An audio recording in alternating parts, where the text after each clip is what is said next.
la rade de Villefranche était connue des Grecs et des Romains.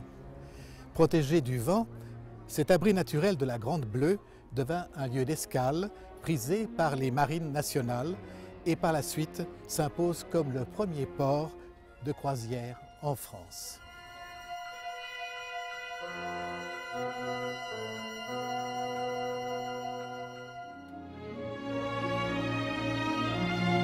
Un ancien monastère, devenu un hôtel hanté, s'ajoutera à cette notoriété auprès de l'élite de ceux pour qui l'attrait de la Côte d'Azur était irrésistible. L'hôtel Welcome, il y a près d'un siècle, devint célèbre par l'originalité de ses occupants, par ses fêtes en fumée, par ses bagarres nocturnes entre marins français et américains, et surtout par les séjours prolongés de Jean Cocteau, qui écrira « J'habite un drôle d'endroit ». Régulièrement s'y rencontrèrent les grandes figures de tout ce que le théâtre, le cinéma, la musique, la littérature, la peinture, la mode, la danse, la poésie comptaient à l'époque comme princes de l'esprit. Comme on l'a écrit, dans le sillage du poète se déplace une horde d'artistes en tout genre, tous géniaux, bientôt tous célèbres et aujourd'hui tous dans l'histoire. En face de cet hôtel mythique, une chapelle obsède pendant 40 ans Cocteau. Ce dilettante bourré de talent projette de décorer cette chapelle Saint-Pierre, patron des pêcheurs. Nous y sommes reçus par Marie-France.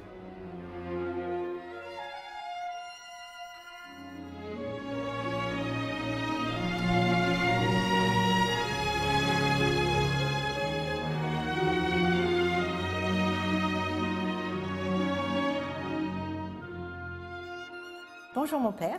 Bonjour madame, merci de nous recevoir dans cette belle chapelle. Eh bien c'est moi qui suis ravie. Alors je vais vous présenter la chapelle. On va commencer par le bâtiment. Alors c'est un monument qui date de la fin du XIe, début XIIe siècle. C'est une chapelle romane. Cette chapelle a été spécifiquement construite pour les pêcheurs parce que c'était eux qui étaient en contact avec la mer. Les gens n'habitaient pas au bord de l'eau. Donc c'était un lieu de prière d'abord. Bien entendu, un lieu de culte qui était spécifiquement fait pour les pêcheurs. Ça, c'est important. Oui. Alors, les gens n'habitaient pas en bord de mer parce que c'était très dangereux à cause des pirates et à cause des envahisseurs. Oui. Donc, la plupart des gens habitaient en haut des montagnes avec des fortifications autour des villages.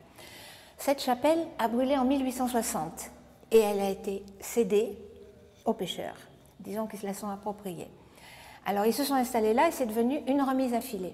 C'est-à-dire qu'ici, ce n'était pas du tout comme ça, c'était vraiment le débarras pour les pêcheurs. Donc, voilà. Plus de prière. Et non, elle avait brûlé, elle n'était plus fonctionnelle. C'est ça.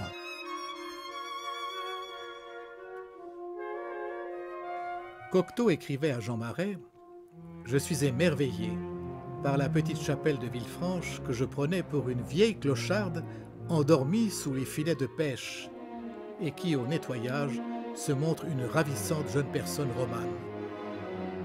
Je meurs de peur de l'abîmer. »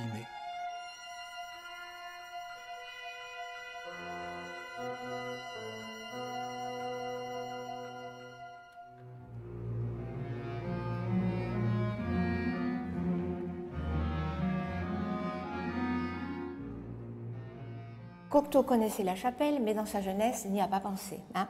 Alors, il habitait à l'hôtel Welcome. Cet hôtel, c'était une pension de famille, et donc il passait souvent ses vacances ici. Il y a passé 20 ans, hein, quand même, il connaissait très bien Villefranche. Cette chapelle, il a pu la voir en 1955, fin 55, après 4 ans de bataille avec les pêcheurs, parce que quand il est arrivé en 1950 pour avoir la chapelle, vous pensez bien que les pêcheurs n'étaient pas du tout d'accord de quitter les lieux. Donc, ça a été un refus catégorique. Et à force, disons, de discussions et de palabres, ils se sont mis d'accord, tout simplement, à condition, bien sûr, que les gens qui viennent visiter cette chapelle paient un droit d'entrée, et cet argent va aux vieux pêcheurs, aux veuves et à l'entretien de la chapelle dans les mains de Jean Cocteau. Alors, ça a été fait à la fresque. Il y a de la craie, il y a des pigments, il y a de la peinture de cire d'abeille, c'est une sorte d'encaustique avec des couleurs très douces. Et nous avons donc Cocteau qui a fait ça par projection. Ces dessins étaient étudiés d'après des photos de M. Lucien Clerc, qu'on appelle le photographe des Gitans et qui expose encore en Arles. Si vous allez à Menton au musée, vous verrez sa photo. Et donc ces dessins étaient projetés sur le mur et Cocteau, disons, a commencé à faire ce travail difficilement parce que la chapelle est une chapelle qui est chaude quand même. Et quand vous faites à la fresque, il faut quand même avoir de l'humidité le plus possible. Donc ils se sont mis en fait à plusieurs sur un panneau. Alors le fond c'est de la terre naturelle, la projection a été faite d'abord pour la mise en place avec du fusain et nous avons de la craie écrasée pour les couleurs, le blanc c'est du pigment. Alors il faut savoir que c'est fait, les pigments étaient mélangés avec de l'huile de lin, de l'œuf et du lait cru. Donc il fallait faire vite parce que si ça séchait, vous aviez la couleur qui tombait et par la même occasion l'enduit. Donc il fallait être très, très prudent. Cocteau confiait à Francine Weisbeller: chaque soir vers 6 heures, je grimpe vers mes échafaudages et je dessine des traits définitifs.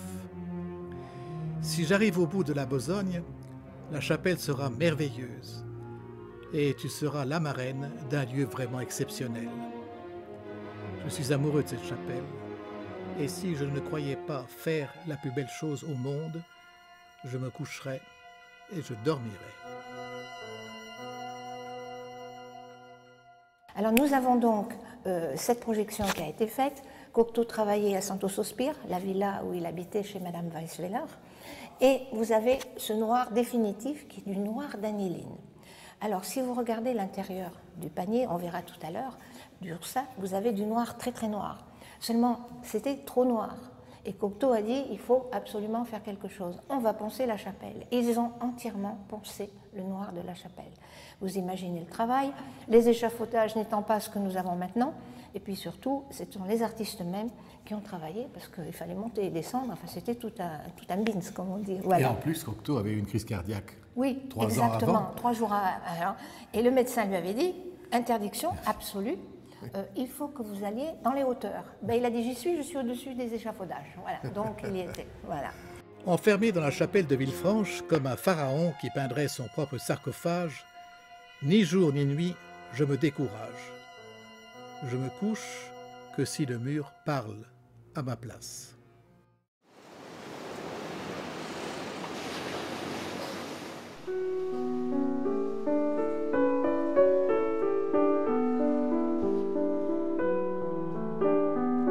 Nous quittons quelques instants Villefranche pour nous retrouver ici à Menton, cette ville où Cocteau a toujours entretenu des relations privilégiées.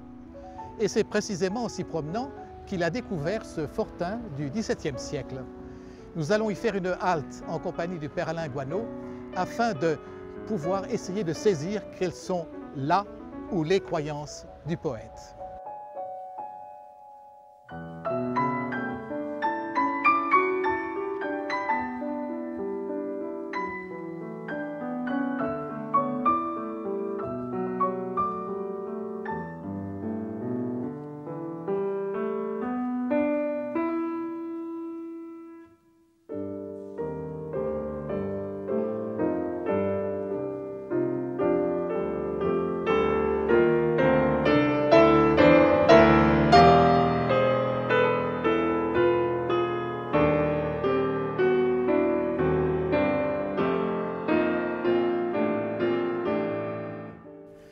Cocteau fut élevé dans la religion catholique qu'il pratiquait enfant et plus tard à Villefranche notamment, ses rapports avec la hiérarchie catholique ne furent guère faciles au début. Et il s'est souvent plaint d'ailleurs de l'incompréhension rencontrée. D'abord celle de Monseigneur Raymond, l'évêque de Nice. Monseigneur Raymond ayant appris qu'aucune célébration n'avait eu lieu dans cette chapelle de Villefranche depuis 60 ans et qu'il se méfiait d'ailleurs du syndicat des pêcheurs, il avouait à Cocteau « Je ne vois pas à quel titre je pourrais vous aider ». Et le poète de lui rétorquer « Mais monseigneur, ma lettre ne vous demandait qu'un simple encouragement amical ». Cocteau a eu maintes occasions de collaborer avec les deux prêtres de la paroisse. Comme souvent d'ailleurs, les avis changent lorsqu'on se rencontre. D'abord celle du père Fortuné Lorenzoni, le curé, et celle du jeune vicaire, l'abbé Numa Gilly. Celui-ci, le père Gilly, avait été horrifié par le poète, à qui il reprochait de chercher la gloire qu'il avait déjà. Cocteau avait eu beaucoup de peine à le convaincre de la pureté de son intention et de l'utilité surtout de la restauration de la chapelle. Cocteau avouait « Lorsque je songe au fabuleux travail accumulé derrière moi et à ce qu'il en résulte, mon âme est triste jusqu'à la mort. » Vous avez la gloire, me dit-on. Mais je ne cherchais pas la gloire, je cherchais l'amour. Le 13 juin 1957, à l'occasion de l'inauguration de la chapelle, la présence des personnalités venues nombreuses ont fait dire à Cocteau « J'avais affaire à des mondains ». Avant que n'ait eu lieu plus tard la première célébration, Cocteau avait averti le père Gilly, il dit « Cette messe, je veux que vous la disiez avec votre cœur de prêtre comme une vraie prière ». Par la suite, les rapports avec les pères Lorenzoni et Gilly devinrent à ce point si courtois que ceux-ci n'hésitèrent pas à demander à Cocteau de faire un dessin pour les premiers communiants en 1958. Le curé Lorenzoni affirma que Jean Cocteau assistait à la messe avec un recueillement très impressionnant. Après cette rapide évocation des liens établis entre Cocteau et les responsables du culte à Villefranche, une anecdote nous rapporte qu'un jour, le père Gilly fut invité à un apéritif avec Cocteau. Il note que celui-ci a bien dû mettre 2 minutes et demie pour le retourner comme une crêpe. « Il reste pour moi un poète », disait-il. Merci, Père Alain Guano, de participer à notre émission sur Cocteau. Je rappelle que vous êtes délégué diocésain pour Monaco, pour la pastorale du tourisme et surtout de l'art sacré. C'est bien à ce titre que vous êtes là. Alors, on vient d'entendre évoquer le père Numa Gilly qui dit « Mais finalement, Cocteau, c'est pour moi un grand poète ». Alors, un poète, c'est quoi finalement? Parce qu'il y a une mission pour Cocteau, et il a bien conscience que cette mission est de rendre sensible, comment dire, une certaine dimension du monde. La poésie pour Cocteau, ce n'est pas simplement l'écriture. Oui. C'est quelque chose qui est beaucoup plus vaste. On pourrait dire que le poète, c'est l'artiste. C'est-à-dire que c'est aussi bien celui qui écrit de la poésie, ou des pièces de théâtre, ou des romans, ce qu'il a fait, mais qui est aussi un artiste graphique. Les différentes lithos ou peintures. Donc, et il a été tout ça. Et il a été tout ça. Et c'est pour cela qu'on l'a appelé le prince des poètes, parce que la poésie, pour lui, c'est vraiment l'expression de l'art total. Et effectivement, alors, la poésie, être poète, être artiste pour Cocteau, c'est, on peut le dire comme ça, être médium. C'est-à-dire, au sens étymologique du terme, être un intermédiaire entre un monde supranaturel, un monde de l'au-delà, et puis cette réalité que vous évoquiez tout de suite.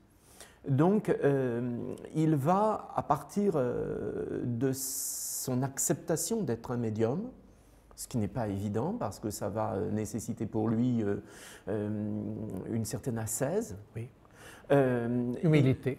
Et humilité, bien sûr, parce qu'il est entre deux mondes. Il va donc devoir créer des êtres intermédiaires qui sont bénéfiques ou maléfiques, en tout cas qui sont tous des véhicules entre ces deux mondes, les anges, des messagers ou des fantômes, en tout cas tous empreints de beauté et de richesse.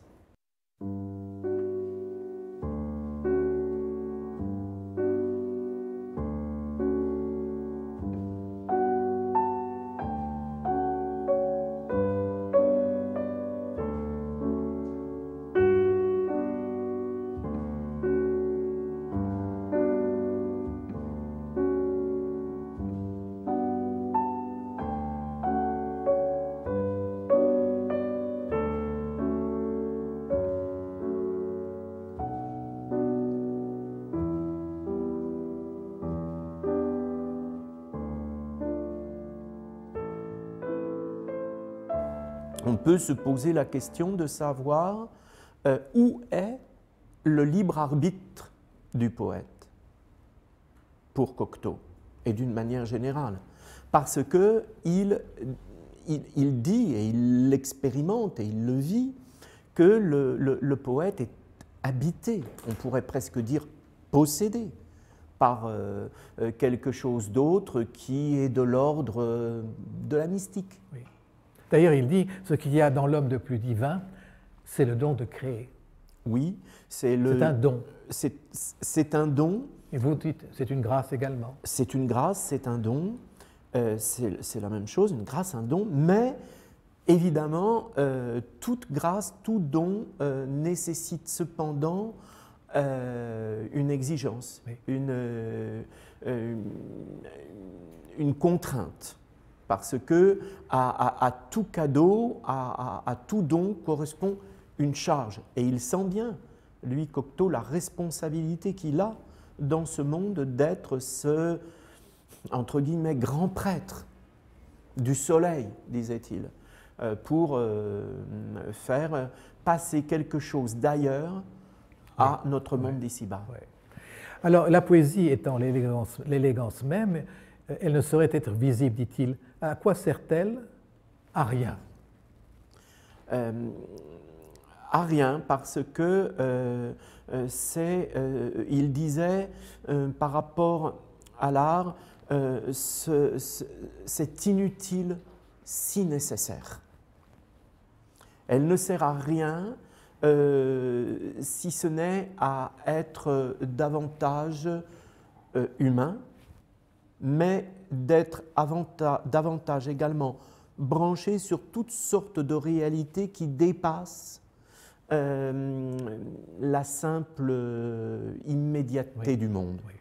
Oui. Donc, bien sûr, l'art est un don, c'est gratuit, le poète, l'artiste est habité, il a une mission, mais cette mission, elle n'est pas utilitaire, utilitariste.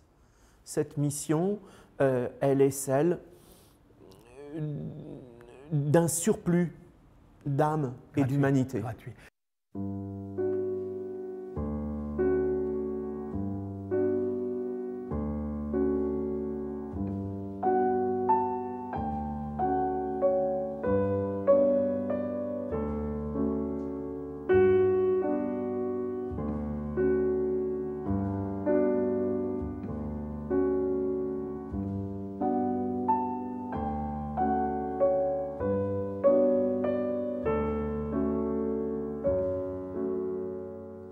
Père Guano, notre conversation fut illustrée par quelques images de la villa Santo Sospir à Saint-Jean-Cap-Ferrat, où Cocteau a vécu durant toute la période où il a entrepris donc, la décoration de la chapelle de Villefranche.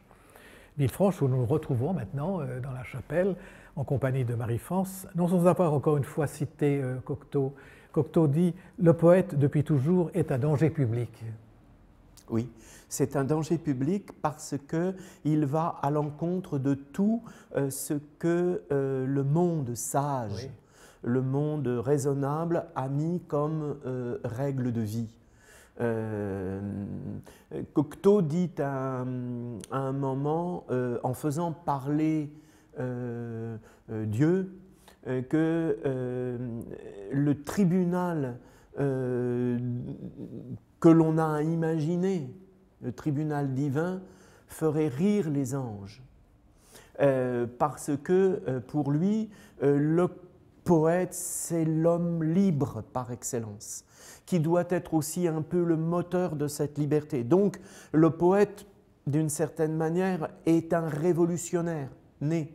Et c'est un danger public parce qu'il est un marginal, et il est obligatoirement quelqu'un qui possède dans son imagination, dans sa manière de vivre, de penser, de réagir, de créer, donc de faire du nouveau, eh bien il a entre ses mains de la dynamite qui va, et depuis qu'il y a des poètes sur la terre, c'est ainsi, qui va déranger les bien-pensants, les bourgeois, le monde établi, voilà, d'autres, bon, on peut évoquer Villon, mais on peut évoquer aussi même des poètes plus récents, comme Aragon ou Forêt, poète Vaupapier, voilà.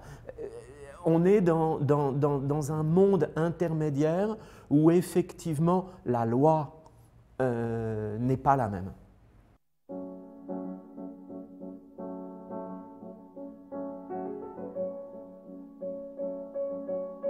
Nous allons donc commencer par ce premier panneau. Il ne faut pas oublier que, vous savez, les peintres, souvent pour rendre hommage aux donateurs, dessinaient ou la famille ou ceux qui avaient fait des dons à la chapelle ou à l'église. Alors ici, nous avons l'hommage bien sûr à l'abbé des Anges, et ça il n'a pas échappé parce que les anges pour lui étaient très importants.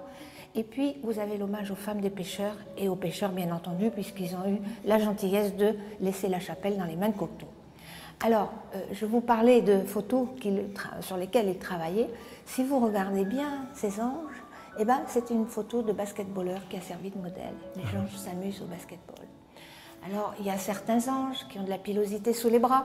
Ce ne sont pas des anges, ce sont des pêcheurs volants. Voilà, c'est la différence. Vous en avez pas mal dans la chapelle. Et vous avez l'hommage aux femmes des pêcheurs qui travaillaient énormément, puisque à l'époque, les filets étaient en coton. Il fallait les réparer. Et à l'époque, vous n'aviez pas tous les restaurants qu'on a ici, c'était des plaques de ciment où les filets séchaient. Et ces filets, eh ben, c'était les femmes qui réparaient quand ils cassaient. Voilà. Alors, il ne faut pas oublier qu'en 1950, vous aviez quand même une centaine de pêcheurs. Il ne faut pas oublier ça. Alors là, vous avez les oursinades. Cocteau était féru d'oursins, bien entendu. Et là, vous avez les pêcheurs. Alors, le bonnet pointu, puisque le bonnet des pêcheurs que vous avez ici, vous verrez dans le panneau des gitans, c'est un bonnet rouge qu'ils avaient. L'œil en forme de poisson, c'est ictus, hein, vous savez mieux que moi, c'est le signe du Christ. Et vous avez le filet. Donc là, c'est bien l'hommage aux pêcheurs et aux femmes des pêcheurs.